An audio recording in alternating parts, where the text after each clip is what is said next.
Hello, and welcome to Insightful Conversations with your host, 3 Principles practitioner, Del A.D. Jones. Join her each week as she welcomes some of the world's leading 3 Principles teachers and practitioners who share how this understanding has dramatically improved the quality of their lives and the lives of those they work with. I'm very excited to have Elizabeth Lykins with me today. Elizabeth is a writer, publisher, transformational coach, and medical provider. She recently authored Reflections on Transcendence, an inspirational art book featuring the paintings of renowned expressionist artist Stephen Lyons. The book is designed to get the reader out of their intellect and into a reflective space where they can look within for answers. She is also the CEO and publisher of magnificent Metamorphosis magazine, Inspiration for Positive Change, a quarterly magazine available on the App Store, Google Play, and magsfast.com. Each issue includes inspiring articles by a variety of contributors on mindfulness, arts, music, healthy living, people for positive change, and more. Hi, Libby. Thank you so much for joining me today. We got lots to talk about. I'm very excited, but before we get into, I have to say, I have your book here. I love. Oh, thank you. Oh, it's just, I really want to talk about this. But before we get into that and the magazine, I'd love to hear how you first came across the principles and when you first came across them. I think it was 2014, and I had just studied NLP, and I came across Jamie Smart. And I was looking for these cards that he had made with NLP questions, and I saw that he wasn't really involved in NLP anymore. And so I basically looked him up, and I joined one of his Glasswing programs, and that's how I really initially came across the principles, kind of in a weird way. Yeah. But it's actually not that weird. I think I've heard that answer from so many people. What was it about the principles that hooked you? What was one of your first major insights? So what was it that drew you in? I'd love to hear that. I was raised by an American Baptist minister. Oh, wow. And so watching what happens behind the scenes in a church setting, I wanted to have nothing to do with religion. Wow. And so I started to get interested in Eastern philosophy, and a lot of that touched me in a way, but it still seemed to be dogmatic. I mean, there was always some sort of a group that you had to have some hierarchy, and I wasn't interested in that because I'd seen that in my youth, and I didn't want that. And so I think the principles for me just made all of that make sense so simply.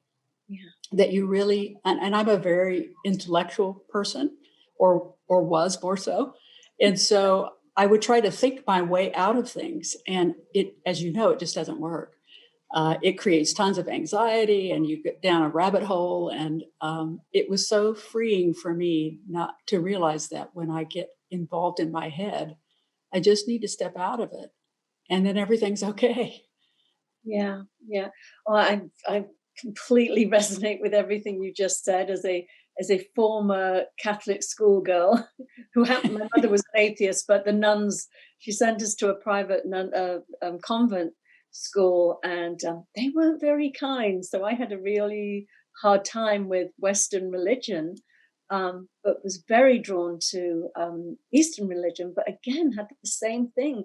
I have a resistance to this hierarchy, and I love that does not exist in the principles. And it's all about, trusting your own wisdom. And, I love that. It just resonates so much with me. So I have to say, I'm going to get into your book here, because I have to say one of my favorite books is Elsie Spittle's Nuggets of Wisdom. And when I started reading this, I was like, oh my God, this is as good as Elsie's. So I love what you've done here. I love you have quotes from some incredible, Eckhart Tolle and Khalil Gibran and people like that. And then you make a commentary underneath. So I love how you pull in the other sort of spiritual teachings and combine that with the principles. So tell me more about that. What was the inspiration behind that?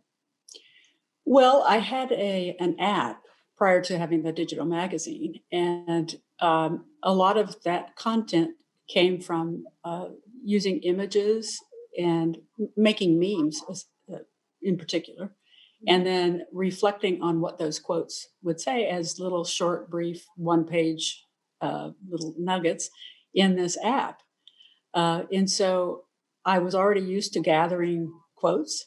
Mm-hmm. And honestly, I wasn't thinking about it at all. I have a lifelong friend who's the artist in the book, who I just thought of him, and I thought, wouldn't it be lovely to have his artwork mixed with quotes and reflections on the quotes to put them in context? And so I reached out to him, and I've known him since we were children, and he said, sure. And that's how it began. It's just, I think I was in the kitchen doing, making a meal or something when that hit me, and it wouldn't leave me. And so I thought, okay, maybe I should pursue this. Yeah. Well, that's such a great demonstration of wisdom in action. It usually comes in when we're completely preoccupied with doing something else, and then we just get this hit, and it's like, oh, I wasn't planning on that, but that sounds like fun. So that's yes, and I wasn't planning on it at all. I mean, it's a lot of work to write a book. And there's a lot of collaboration with other people and all of that, and finding a publisher and all of that. And I really wasn't planning on that, but it just hit me like a lightning bolt, actually. And so I thought, okay, I better pursue this. Wonderful. And how long ago was it you started it? Because I'm in the midst of writing a book that's taking a lot longer than I thought. Yes, I think it was probably almost 3 years ago that I started the manuscript and gathering and writing this short little chapters at the beginning. And then after I had reached out to, the manuscript was completed by the time I reached out to Steve. And then had to format it and do it artistically. I appreciate art, but I'm certainly not an artist. And so his assistant basically read the manuscript and selected all the images. And at the end, he said, no, I don't want that one there. I want this one there. And so, and I did the text formatting myself. And I actually had to argue a little bit with the editors, because I said, no, I want it to look like this. And they went with it. So. Oh. Well, it's stunning, and the artwork as well is absolutely beautiful. So really, really wonderful job. It will definitely be on my Christmas, giving this book out for my Christmas presents this year, because you can just open it any page and just get this wonderful sort of hit of inspiration. So I really love that. So that was kind of the design too, is just to open it anywhere. Exactly, just dip in. So is this what led to the magazine, the Magnificent Metamorphosis magazine, or was that another one of those wonderful hits from wisdom? No, this was a bit more practical. The app that I had, the platform that I used to host the app was hacked with ransomware, and they wanted $1 gazillion, and so the people who own the platform said, no, we're not going to do that. So they built it from the ground up, but not as many people were using the app section, but a lot of people were using their magazine platform. And they said, hey, we're not going to redo the app platform. Do you want to do a magazine? I thought, oh, geez, I don't want to do that. I was in the middle of doing the book. And I thought, why not? Why not? So it was a more practical, it wasn't a lightning bolt of wisdom. It was more of a practical thing. I love that wisdom talks to us in many different ways. Some people think it needs to come with a certain tone to it and a certain sort of booming, godlike voice. And it's like, no, it can just, pop in anyway. So, and again, what I love about the magazine is that you don't just do the 3 principles. Tell us more about the magazine and how you select the articles and everything to go in it. Well, I wanted it to not exclusively be the 3 principles, because I think there are so many different ways of pointing us in the same direction. Eckhart Tolle, for example, is one of my favorites. And so I wanted to touch upon all these different ways so that the readers wouldn't just think that this was something that was in the 3 principles exclusive movement that they don't know anything about. And so I try to incorporate art and music and anything inspirational. It doesn't necessarily have to be three principles based. When you get into art and music, it's not always the case, but something that inspires people to get out of their head and into a more reflective place, with some articles that actually are informational as well. But it is, as you've seen, it's pretty heavily mindfulness based. And a lot of the people that I have contribute, because I know people in the community, are three principles practitioners, but not exclusively. No, and I love that. And, I mean, this show is exclusively three principles. Yeah. But I used to have a show before this called Del and Debbie's Mind, Body, Soul with a fellow co-host. And we would do that. We would choose things that were in the, she's a health and fitness coach, and I was the spiritual and the psychology person. And we would just, have a whole holistic approach in it. And it was great fun. It was wonderful. And then I just sort of dove really into the principles. But I like the idea of getting the principles out there more mainstream, but alongside with mindfulness. I mean, it's become a little sort of, I feel a little closed or a little incestuous sometimes. And it's so, like you mentioned, it's not saying anything new. We've heard it before in any spiritual tradition, but there's just a way that Sid uncovered it that is so simple, so easy for us to grasp. And I just see that it would be so beneficial to so many people that don't want to get involved in a spiritual, sort of traditional spiritual practice or a religion or anything like that. Yes, and that's what I'm trying to accomplish with the magazine, is that people will be interested in it as something positive. Just that's it, just something positive, and it's listed in a lifestyle section in the magazine world. And once people come across looking at positive articles, then they're going to be influenced by what drove these authors to come to a positive place. And so I think in many different ways, it can appeal to a broader group of people than just, I think in the three principles community, which I love, we often stay within ourselves and don't branch out to people who are just desperately needing it because it's comfortable. Yeah, exactly. That's what I'm saying. I think it can be, we're also having such a great time. We're all loving the conversation that we sort of forget that if people find us, it's wonderful. Oh, you come across the principles, wonderful. But I think I like to see it, as Sid used to do in the early days, take it into prisons, taking it into places where people might not have the luxury of finding it. So means that we can do that is wonderful. So I want to go back a little bit in your history, because I know that you have worked in the healthcare industry for many years. Tell us a bit about that, and did that impact how you evolved into going into sort of coaching and the work you're doing today? Yes, and I'm still work not as much as I did in the past. I'm still working part-time basically, but it seems like full-time. In urgent care, I trained in emergency medicine. And so now I work in urgent care, which you have more of a life and a better schedule. But I think the grind of medicine and all that you see, especially when I was in emergency medicine, if you allow it to, it can really take you down because you see the worst of society and you can become very jaded. And I didn't want to be. And so I had to do something to pull myself out of that mindset. And I don't know if you know any people personally that work in emergency medicine in particular, but you can become easily jaded because of what you see. You see things like the police see or like people in prison see. Yeah. And so I needed to find some peace with that. And so that's what really led me to look for something better than the mindset that I had at the time, which was doom and gloom, basically.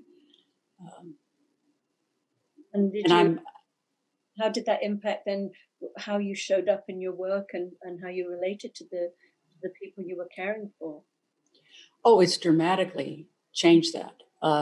One of the types of people I like to see the least in the past were people with anxiety, because you had to spend a lot of time with them, and I didn't have the time, and I had to just, in emergency medicine, you just have to go, go, go, go, go. And now when someone comes in urgent care, and I have a little more luxury of time now, but I actually like dealing with the anxiety patients because I have tools to help them. And I don't give them any medication. If I do, it's just for something for sleep, like a Visceral, which is like a Benadryl drug, so that they're not, getting on drugs that can be addictive.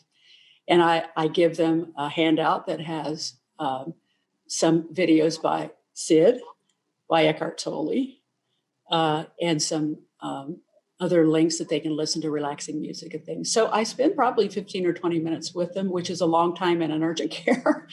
But I really enjoy it, and it's changed dramatically how I interact with patients, because most of what they come in for is, whether it's anxiety or not, currently there's a huge anxiety component with folks because of all that we're dealing with. And so it has dramatically changed the way that I deal with people and the way that I see people. Yeah. Oh, that's so beautiful. I love that. We need that in our urgent care.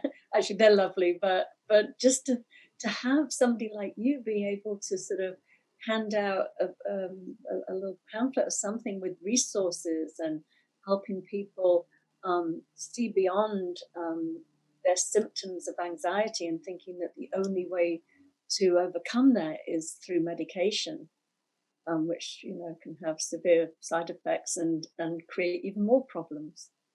So that's Yes. great. That's wonderful. So so I also noticed that I read that you do some work with clients over weight loss and things like that too. So tell me how that came about? Well, I at one point was working I was a clinician manager at a local, pretty large low carb weight loss center. And so it became a practical thing. And I thought, well, why don't I just provide more resources for people? And I did coaching in weight loss for a while, and then I just branched out of that. But I still wanted to keep the website going so that people still had resources to help them that were simple, so that they could essentially help to change their health. But as we all know, it's not just losing weight. Yeah. It's you have to see your life differently, or no matter what you try to do, whether it's weight or anything else, or exercise or anything you're trying, those are just rote mechanical things that we do. But if you don't change your mindset about it, then nothing permanently changes. Probably never more so than weight. Yeah. And especially when we don't know the role of thought in our life, and we're feeling our thinking, and we're thinking the only thing we can do about it is to sort of stuff it down with food or numb it out with alcohol or something like that. Yes. So do you incorporate the 3 principles into the weight loss coaching you do as well? Well, I'm not currently doing weight loss coaching per se, but if people have an issue with weight, I do give them resources, practical resources, as well as mostly it's your mindset. Mm-hmm. So no matter what we do, it's your mindset, and the way that your thinking can get in the way when you think that something else outside of you is causing your problems, or even that someone outside of you will save you. That's never true. Never true. Exactly. But we think it is. Most people think it is. No, 100%. Yeah. So right now in the current climate with this, COVID and everything building up again, when somebody comes to you, or they're exhibiting, anxiety and things, I'm just curious in that moment, besides giving them a pamphlet for them to research, because right now I can see a lot of people being very this is the but, the big but it doesn't apply here because, Right. my life has changed drastically. I've lost my job. I'm scared for my health. So tell me how, if you're encountering somebody like that, that, that is feeling that way, how do you approach that? Well, I usually say to the person, well, I think that anxiety is just thinking about a future that may not ever happen, thank God. And then I look at them and I say, right now in this room, you and I are okay. And they all pause. They all pause and they're like, yeah. I said, so whatever you think may happen might not ever happen. So if you just keep coming back to right now in this room, looking around me, I'm okay, then you won't get sucked up into that hamster wheel or torrent or, flowing river, or whatever analogy we want to use to get you off track. And so it's interesting because most people come in there wanting medication. They want a quick fix, like the McDonald's drive-through, everything has to be fast. And rarely do I ever have anyone push back for medication unless that's all they wanted in the first place. Mm-hmm. And usually they have an addictive sort of problem. But I can only think of one person, honestly, in the last year that's even gotten upset that they didn't get medication. That's so amazing. I mean, I know what you mean. It's like anytime I'm suffering, it's usually because I'm in the future or in the past. Me too. Not right here, right now. Exactly. And more often than not, it's so funny. I have a sister who's always in the past. It's always about regret. If only I had this or whatever it is. And I thought, oh my God, this is so interesting because mine is mostly in the future. The past to me is gone. I can't go back there. But boy, can I invest in the future. So yes. Well, I can go back and forth, but I'm less in the past now and more in the future, I think. I know. I mean, I remember even with this, when COVID first hit, there was some financial impact on me, and I started to sort of go into the future.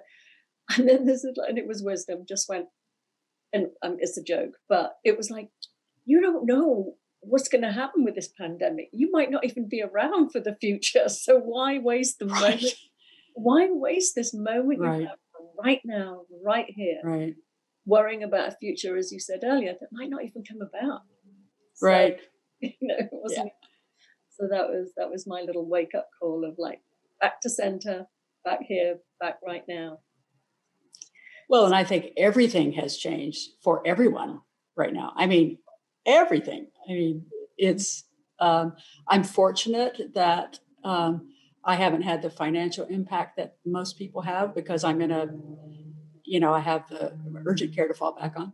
Mm-hmm. But it is hugely impactful in every way. So if you're anxious about your health and you also worried about losing your home and not feeding your kids and losing your health insurance and all of that, it's a lot for people to deal with. It really is. No, it is, exactly. And that is the beauty of this understanding. It's not diminishing. I always, when people sort of, I think, innocently think, well, it's all just my thinking. It's all just my thinking. But, I always think, well, Sid said that life is a contact sport, Yes. We are. Very much so. Sometimes life just pushes up against us and, we can feel a little battered and bruised by it. But, and I often think of Viktor Frankl too. It's not that things aren't happening. It's how we respond, how we think is due to our thinking in the moment. So it's not denying that stuff is happening, which I think is very important to always take into consideration, especially when people are going through a very, very difficult time. I think it sometimes feels dismissive to just sort of be, as you're thinking, it's all an illusion. Right. Yeah, definitely. I remember when I first came into the principles, I remember hearing that, and I think I just experienced the third death in 8 months in my family. There was my sister, my sister-in-law, my mother. I was feeling a little battered by it. And to have somebody say, "Oh, it's just your thinking," was not helpful. But no, that phrase is not helpful. I think that while it may be true, exactly, it's not helpful. we can use that one down the line a bit. Yes. But it was interesting. It was actually my mother's death. I'm one of 7 children, where I really got to see that we all responded so differently to it. Varying. I mean, massive varying degrees. So you really see it's not the outside in, it's how we ultimately process or our thinking about what is happening in the world of form is how we experience it. So it's not a blanket, everybody's going to feel this way for sure. Right. So what's next for you, even though you're very, very busy? I mean, still working in the healthcare profession. Producing this magazine, there's got to be a lot of work involved in that. It is. Yeah. So tell me what's next. What other things do you do? Well, I participate in martial arts with my daughter, who is a very shy young lady. She's 17 now. And so it has made a huge difference with her confidence. Yeah. And it's brought her out of her shell quite a bit. So I'm very interested in that. We also volunteer at the local animal shelter and give loves and cuddles to the dogs that are really anxious. Very anxious. So my daughter in particular has such a calming influence. The animals, just as soon as she pets them, they just kind of calm right down because they can feel that, I guess. It's really uplifting to do that. We do that a couple of hours a week. And so I haven't really planned anything other than that at this point. So enjoy. Who knows what pops up. I know you seem pretty willing to just follow whatever. Me too. It's like wisdom comes up with these things and I'm like, really? That? Okay, then. I just follow it. Yeah, it's such a relief not to live up here all the time thinking that it's up to me what I plan and what I organize in my life. It's a very freeing place to come from. So if you we're coming to the end of our time together, I'd love you to just, if there's anything you'd like to just share with anybody that's listening, any words of hope, or especially as we were saying, this is a challenging time for a lot of people. I'd love you to just share some wonderful last reflections with us. Well, what I've come to myself, I think, is what I like to share with other people is that no matter, and I also have to remind myself this all the time, no matter what is going on around us, nothing has the power to affect who we are, who we really are. And it can only impact us negatively if we let it. And I think I'm inspired the most by Anne Frank, actually, when you think of her circumstances and the positivity that she still had to the end. I could only aspire to be like that.